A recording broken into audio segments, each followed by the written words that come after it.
Grabe naman etong post na ito. Si Bongo daw ay pumunta sa Cebu para mag-photo op.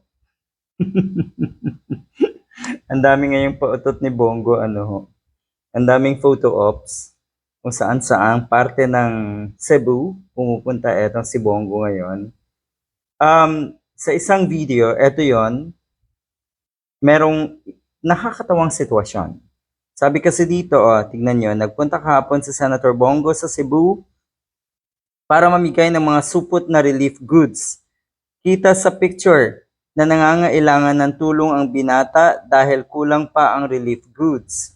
Naandon sa picture na yon din si Bongo at etong ang isang residente na nagsasabing need goods, foods and water.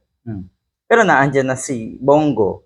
So ang sinabi daw ni Bongo, bakit kailangan pa daw na magpakita sa camera etong residente na ito ay naandun na naman daw si Bongo at ready to give help.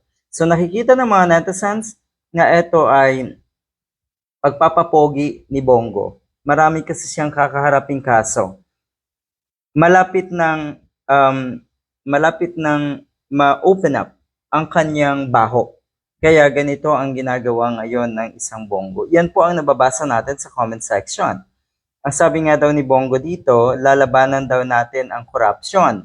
Labanan daw ang corruption kasi etong mga ganitong sitwasyon ng ating bansa na sobrang lala ng korupsyon, sa puntong yan, ang mga kababayan nating mahihirap ang nagdurusa. Dahil nga sana, kung yung budget sa flood control ay isinaayos, nasa tama ang paggasta, sana walang ganito kalaking pinsala ngayon na dinaranas ang mga kababayan natin, lalong-lalo na po dyan sa Cebu City, sa Cebu.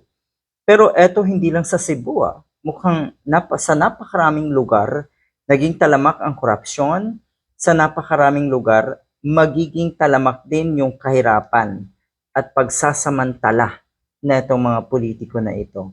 So yung sinasabi ni Bongo na labanan natin ang korupsyon, hindi masyadong nakakatuwa yan, Mr. Bongo. Kasi kung tutuusin, nasa front ka rin. Guilty ka rin sa korupsyon. Ang totoo niyan, ikaw ang unang-una sa listahan sa mga kaso na inihain ng iba't ibang grupo kasama na po si former Senator Antonio Trillanes sa Ombudsman. So wag niyo pong sabihin ito dahil kung tutuusin, ito yung pinakamalaking pananamantala ng mga politiko. Yung akala mo talaga ay tuwiran ang ginagawang pagtulong. Na akala mo talaga ay ganito na or may malasakit sa mga kababayan natin. Pero ang totoo, gusto mo lang linisin ang pangalan mo. Yan din po uli ang nababasa natin sa mga komento ng mga kababayan natin.